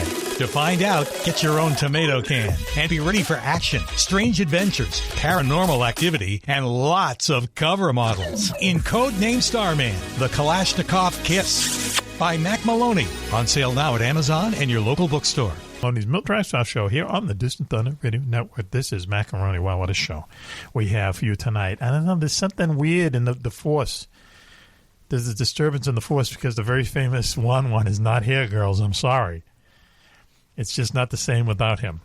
I'm not saying it's better or worse. It's just not the same. Sitting in his seat, though, keeping it warm, as they say in the biz, is the almost equally famous Agent X. Far superior to 1-1. Glad to be here, Mac. Far superior to 1-1? Far. Far superior to him? Well, no, I like the guy. Wow. Okay, he's sick, and you're cutting him when you're giving me that Catholic guilt stuff. There you go. It's a vicious business. It's a vicious business. And he doesn't listen to the shows, so he'll never know. So he'll never know. Doesn't read the books that he writes the forward to. Yeah, I know. So he's busy. Doesn't get better than that. He's busy. Anyway, those voices you hear is Coco is in transit to his next secret mission, but he's calling in. Good evening, gentlemen. Glad to be on the wing. Are you being driven or you're driving? I am driving. You're not in the back seat of some limo? Oh, the commander has to drive himself. There you go. Well, he really is undercover. Also up there in Battle Creek, Michigan, the home of the Bowl of Flakes. The home of the Bowl of Flakes. How's that? Switchblade Steve Wood. Perfect. And glad to be here. We could have ripped on Juan for an entire hour. He would know. And he would never have known. He'd say, well, my ears are burning. Must be part of my cold, right? Or the bean dip. There you go, the bean dip. Well, anyway, that means I can't get in this car now for 6 months, right? Is that the way this thing, the corona thing goes? Possibly. Anyway. Or his county. Here's okay if you have a lime with you. If you have a lime, you can get through it all right. A lime? The fruit lime? Yes. Oh, really? Why you just wash your hands with lime? Yeah, if you're going to have a corona, have a lime. Oh, I see. Oh, it chills it. Okay. Wow, there you go. Because I heard that corona beer stock plunged. Is that true? Or are we just making that up? It's an inconvenient name for a disease. True. Okay, so anyway, so Switch is here, Coco's here, and X is here. And Switch, you have a report from The Fringe, right? Yes, I do. Before 2 or 3 years ago. I was going to say, before you get into that, do you have anything you have to plug? Do you have any appearances you're going to make? Or let me think. Not really. Okay. Just Google my name on the internet, and I've been on a few shows here and there. You know. Okay. You All can right. even find me on Mack Maloney's Military X-Files. There you go. Go back to the archives. Okay, there you go. All right, super. Super. So, go ahead. 2 or 3 years ago, The report from The Fringe. we did. We talked about Ingo Swann. Now, Ingo Swann was a psychic, a gifted psychic, and a remote viewer. He's the one that helped the military develop their secret, at the time, their secret remote viewing program, and to develop the protocols and so forth. Now, he wrote a book called, now strap in for this, but you're going to hear the whole thing, including the subtitle. Go ahead. The book title was Penetration, the Question of Extraterrestrial and Human Telepathy. So it's not what it might seem to be at first. All right. Okay. Now, what he did was he described Rosemary Ellen Guiley, who's a lady that a great lady that passed last year. She knew him personally. Okay. The other military remote viewers knew Ingo Swann. They all vouched for his credibility. He had been on Art Bell and so forth, so you were able to hear at length some of the experiences he had. He was approached by some kind of a clandestine group, which is described in this book, and they took him somewhere. He didn't even know where, but they gave him the protocols to remote view the far side of the moon. He saw structures there. He saw people there, human-looking people. It's just a bizarre book. Well, that book has been reissued. And there's an extra chapter in there that was deleted from the first one. This chapter has to do with him remote viewing the planet Mars. So now in 1975, the Viking orbiter was on its way to Mars, and of course it landed in 76. Right. So he decided, along with Harold Sherman, another psychic, that they would remote view the Martian surface before the Viking lander got there to see if they could, hit on something before they did, before the actual science told them it was there. Let's just explain that the Viking was this, really, for its time. I mean, that thing landed in mid-70s. Had all this kind of cool gear in it. It was a robust spacecraft. It was big, and they landed this thing on Mars, and it was there for a while, and it actually, took some samples that for a while they thought might be involved with life on Mars and so on. So, what did these two guys do? And it also took photographs as it was flying over the surface of Mars. Right. So what they did was they actually studied up on what was known about Mars for several months, so that they could, if they were hitting on stuff that was different, then they would know that they perhaps hit on something that was legitimate and real, but not just not just information that we already knew. Sure. So June 14th, 1975, they do this experiment, and it's really interesting the way that they talk about this. It's like when they do the remote viewing, it's almost like they're flying over Mars. I mean, and they're seeing images before them. They both saw dome-like structures. They saw, mounds that looked like they were artificially made. And they also had the impression of some kind of intelligent life that might have gone below the surface. So what they had seen was it looked like they were seeing ruins. And they also saw some objects in the sky that were stationary. It looked like they might have been some kind of a satellite or something like that, several miles above the surface. They saw towers. One tower that looked like it was bent over, but one of them also looked like it had power lines to it. But there was a kind of a state of desolation there. Okay. They passed over a crater, and went over in the crater. It looked like there were squares in it, like a city square, like some kind of a city that had been there, but and like they were like old ruins. So they're ruins. And the image that he got, that they were like old Roman ruins almost. Okay, all right. So now the actual Viking lander, when it got there, it landed in a crater. It landed in a small crater. Now, if it had landed on like a high plateau or something like that, perhaps they might have seen, some of the things that they did, and they could have confirmed it. So but that, of course, would be if the government and the scientists decided to let it out. Now, enter Dr. Lambert Dolphin, he called Ingo Swann in, and Swann had no idea what was going on. His name is Dolphin? But this guy... Dolphin? Like the Dolphin, Lambert Dolphin, yeah. Okay, so you got a swan and a dolphin doing this? A swan and a dolphin. Okay, Nobody, I couldn't have planned that. Okay, go ahead, please. Okay. Now, this guy had been working on a project where he's developing ultrasound equipment for the purpose of identifying, things hidden like chambers underneath the pyramid in Egypt or whatever. Yep. So he's a scientist, and he has Swann come into his office, and he shows him a photograph, and his Swann sees it, and it's kind of a partially buried pyramid, and he's looking at it, and he says, "Well, is this some kind of a pyramid, on Earth that we had been undiscovered?" And then he turns the picture over, and it turns out it's an image that was taken from the planet Mars by the lander. Mm-hmm. It has like a particular specific number on it. So he had asked Swann to kind of, through intuition, see if he could figure out how big this was. And he got the impression that it was much bigger than the Great Pyramid of Egypt. And that's when he turned it over, and it says NASA Viking photograph, and it's again a specific number on it. Mm-hmm. So then he shows up another photograph, and he sees a landscape with kind of a checkerboard, which is what these two guys had seen when they did the remote viewing session. And so he asked Swann if that's what he saw, and he said, well, it's similar, but he said, no, what he saw was actually enclosed in a crater. So this was another area, and it just looked like a much larger city. So here, NASA's got these, according to the story, they've got these other photographs that they had never released. They said this particular area was about 2 miles across. And then he showed them some more photos of other structures that looked like they were definitely artificial. So now this time you go a little bit later, 1979. Vincent DiPietro and Greg Molinar. They're the ones that found the face on Mars. Remember that big hullabaloo where they find what looks like a face, mm-hmm. and of course there's the big debate. Well, it's a trick of light and shadow and so forth.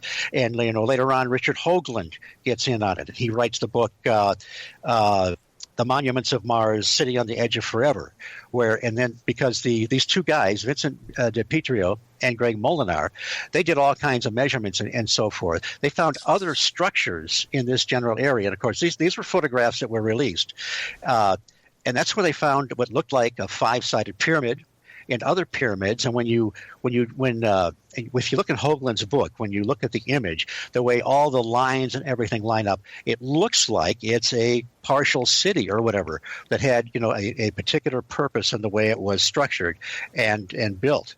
So Ingo Swann decided that he would get his own team together. A team of psychics with different varying degrees of ability, and do their own remote viewing, but they wouldn't know. They would be given specific targets on Mars with using coordinates and so forth, but they wouldn't have any of the information that Ingo Swann and Harold Sherman did.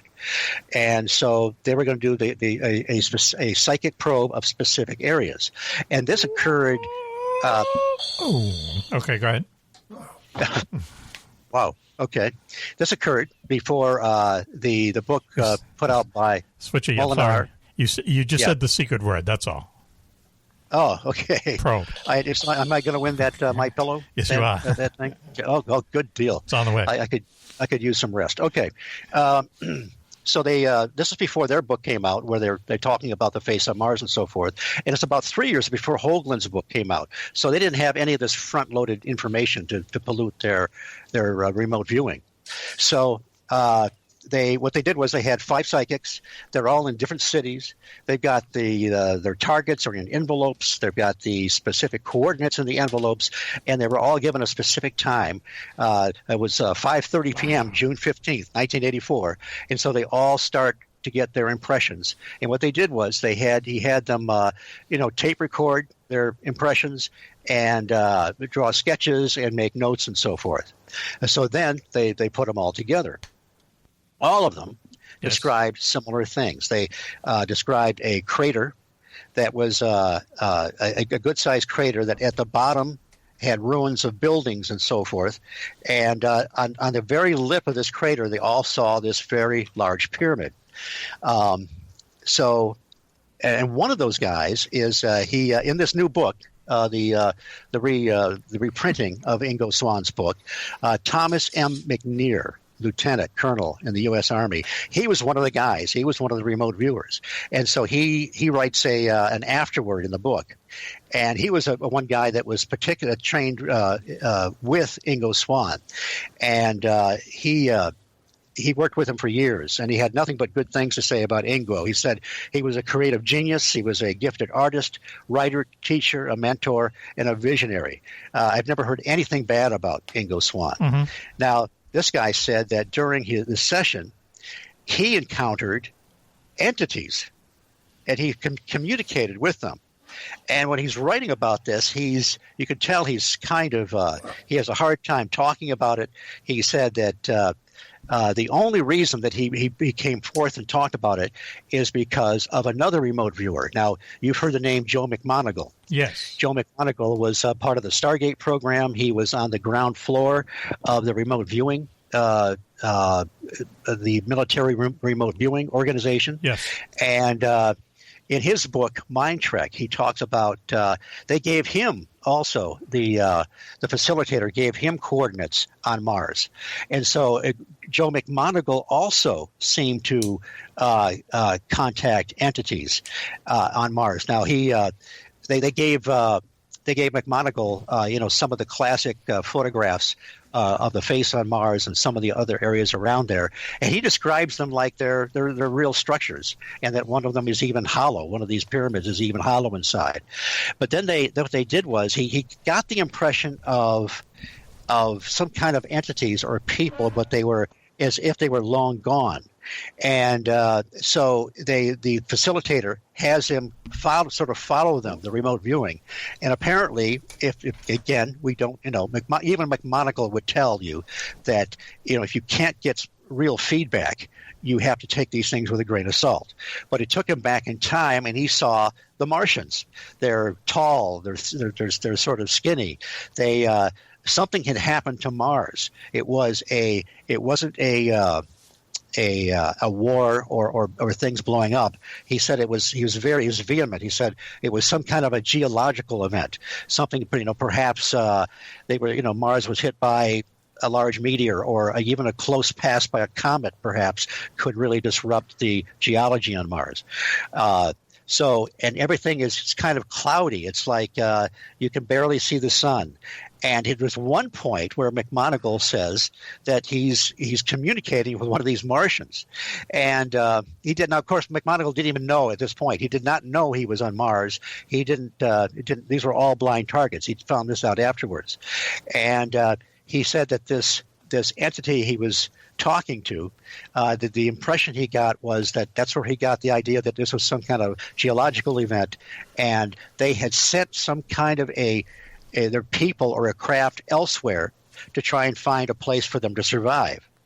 And the facilitator had McMoneagle follow that spacecraft to wherever they had sent it, and it was a planet of volcanoes and steaming jungles and so forth. The whole thing sounds like this is Mars of the distant past. They had some kind of a geological catastrophe, right? And they went to the Earth in its early stages to try and find a place to survive. Wow. So anyway, it's very, very interesting because some of the and of course they didn't foresee any of this stuff. Mm-hmm. But this other guy that Ingo Swann set up as a remote viewer, he came forth in this afterward to talk about some of his experiences, only because McMoneagle years before seemed to think he contacted some kind of an intelligence on Mars. So go ahead. If I could just first of all, we have like 5 minutes left, so I have to throw this to Coco because I know he has at least 5 questions. Coco. Oh yeah, go ahead. Well, the big thing that I have to fess up, I recently had contact with a remote viewer. And I asked the remote viewer, would she please just give me a quick read to where I was. And she described part of the compound with such detail that she knew nothing about where I was except it was in Maine. Now, she could have listened to other shows that, with you here, Matt, but the detail was amazing. Mm-hmm. So I've always been intrigued with this, but my recent exchange for remote viewing on a personal level has been quite telling. She didn't see your spread in GQ? That's correct. Okay, all right, okay. She should you read wouldn't more. You wouldn't recognize me.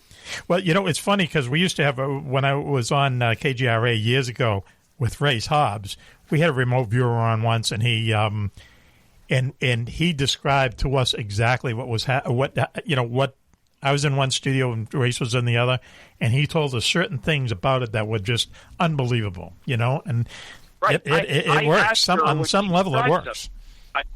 I know, and I asked her, she was describing something she was seeing in the house, and I asked her to turn around, and I described how I wanted to turn and tell you what she saw, and she described what was there. Mm-hmm. And I mean, Mack, you've been to the compound, and I couldn't get you to describe it as well as yes. you did. Yeah, strange. Yeah, that would be a hard place to describe. You're right. Interesting. Now, see, that's a good example of what they talk about feedback. That's the remote viewer, gives you the information. And it's it's a real place that you can go to and see whether or not, in other words, you can open the envelope. You can go to the specific coordinates and you can see what's real. So they will warn you that when they used to train the remote viewers, yes, every once in a while they would throw in one of these crazy red herrings. Mm-hmm. They'd like UFO related stuff or the surface of a faraway planet. And so just to kind of because otherwise they're doing things like photographs out of National Geographic or specific coordinates on the Earth that they can go and check out. Well, let me ask you this. But that stuff is fascinating, even though you can't prove it. Okay, now I'm going to be that guy at the party, okay? So we have this very kind of vivid remote viewing of Mars, right, by these two characters. And what year was that? So 75, right, before the Viking even landed? Yes. Okay. And they saw all these different ruins and so on and so forth. But now we're in 2020, and every square inch of Mars has been photographed many times over, and they don't see these things. Well, I think that they do. They have seen anomalies on the Moon and Mars, and they're just if the story is true, they had photographs then that they didn't let out to the public. I don't know how this guy even got the photographs, but I think that. Go ahead. But once again, just being a pain in the ass here, okay? It's like the conspiracy to hold all this stuff away from us, UFOs and stuff on the Moon and stuff on Mars, it would be so vast. It would be impossible to keep all these secrets away from us. It would be impossible. Once again, but let me just say one thing, too, is that, for instance, you said the dark side of the moon. And once again, I don't want to be that guy, okay, but we do have 4 minutes left. So there's a Chinese lunar lander landed on the dark side of the moon. It's been there for 2 or 3 months, I believe. It's taken pictures, the works, okay? It's just like the other side of the moon, Well, they might have landed in the equivalent of western Kansas as opposed to the heart of Boston. Yeah, okay, that's true. But I think that now, and there was a Japanese satellite that has been orbiting the moon for almost 10 years, and you can go online and sit there and watch it orbit the moon, because the dark side of the moon isn't always in the dark. It's always Mack. You make a wonderful point, Mack. But I'm going to throw one herring back at you. 2 minutes, okay? How come the astronaut's hand always seems to go over the lens of the camera on the International Space Station when something goes by, coming in, and then the hand comes over the lens? Okay, or but the why? Camera malfunction. I'm going to throw the same red herring back to you, okay? Because we have 3 minutes left. Why, of all the things in the world that all these countries would agree on, it would be an agreement to, because there's Russians and Americans and different kinds of nationalities up there. Everybody that's in on that discussion is in charge, it is in control, and they want to remain there. I know, but wouldn't these astronauts, I mean, the astronauts aren't like the Mercury 7. The astronauts, I don't want to say they're a dime a dozen. It's the whole... Wouldn't one of them come out for $1 million bucks and say? Astronauts that have come out and said it, and they've been quietly just smiled at. You had Gordo Cooper. You've got Buzz Aldrin, who still talks about it, and they kind of, everybody smiles. Well, he's a little bit crazy, and he's saying crazy stuff. Well, Gordo Cooper. Yes, I know. Yep. straight up testimony about it, and no one talks about it. That's true. So No here's one what listens. we're going to do. We're going to give you little handheld devices. We're going to show you music videos. We're going to show you we're going to show you cat videos. Stare at that and don't look at the rest of the world because we're running. The world according to Coco, right? Okay, go ahead, X. X has one last question. Just a quick story. Hopefully. Go ahead. It better be quick. With my encounter with remote viewing greatness, in the late 80s, I was asked after finishing a tour of command whether I wanted to go back to Washington, D.C. and work for General Sidney Weinstein. Okay. And you can look him up. Okay. And I said, yeah, he's the guy that has remade intelligence and is a legend. Go ahead. And I said, well, will I be able to do the same stuff I'm doing now? I just got through 5 years of CI dealing with terrorists and Soviet GRU and all of that. Go ahead. And they said, no, he is promoting experiments beyond the intellectual horizon. Oh, man. And cool. I said, I have enough time. I had a hard enough time with the Soviets and the terrorists. I don't think I need that. What year was that? That's a true story, 1988. Okay. Well, it turns out that I'm reading this book called The Imagineers of War, which is about DARPA. We're going to be talking to the writer sometime soon on the show. And I have to give – I never do this, but I have to give the U.S. government, the U.S. military, the Pentagon credit for having DARPA. Even though they're like the royal family, they keep getting in trouble even though they say they don't want to. DARPA has come up with – and DARPA is the Defense Advanced Research Projects Agency. Right. They're the mad scientists of the Pentagon. That's what it is. And their idea is they bring in all these people from all different kinds of military backgrounds and technological backgrounds, and they say, we're not here to make screwy ideas, but if you have a screwy idea, let us know, Yes. And those screwy ideas have turned into the Internet. They invented the Internet. It was called the AppNet, know. Don't Al Gore will take exception with that. Yeah, Al Gore needs a massage. Well, listen. Can I say one last thing? Yes, please. Those in power and the elites are never going to willingly tell us about these things when they absolutely they have no control over them. We have 15 seconds to go. I'm just going to leave you with this. It's been a pleasure being on the show for the last 4 years. Thank you. Switch, let's give him a hand. He's been on 4 years. Happy anniversary, 4 years. Thanks, 4 years. How long have we been on? It's like that must be 6 years. And Juan wasn't here to celebrate. Well, listen, I'm sure he's doing it in spirit. Maybe that is why Juan is not here. Maybe he doesn't want to be reminded. Or maybe he's out partying early. That's all. Listen, I'm just going to say one last thing, okay?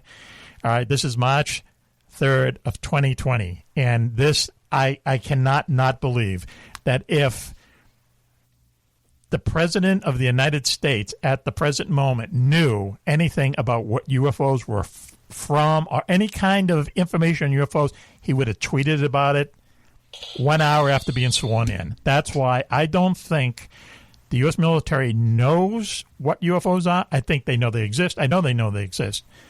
But I don't think either that or they don't brief people who are only in the White House 4 to 8 years. I don't know, but we're going to have to leave it on that, okay?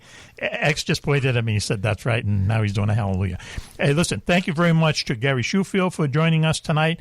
L.A. producer, he's a good guy, and his son was in the award-winning film Jojo Rabbit. Go see it. And also Heather Burgett, our other friend out there in L.A., who's a publicist to the stars, had some really interesting ghost stories and also war stories that her grandfather, one of her grandfathers were involved in. Thank you very much, Coco, for joining us in transit to your secret operation. My pleasure, sir. Okay, we'll talk to you soon, okay?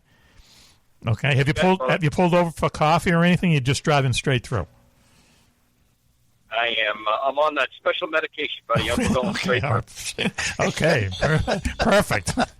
I thought they outlawed that. Yeah, they did. Also, Switch, thanks for joining us. Really appreciate it. Well, thank you. It's great being here. I will talk to you soon. X, thank you for joining us again.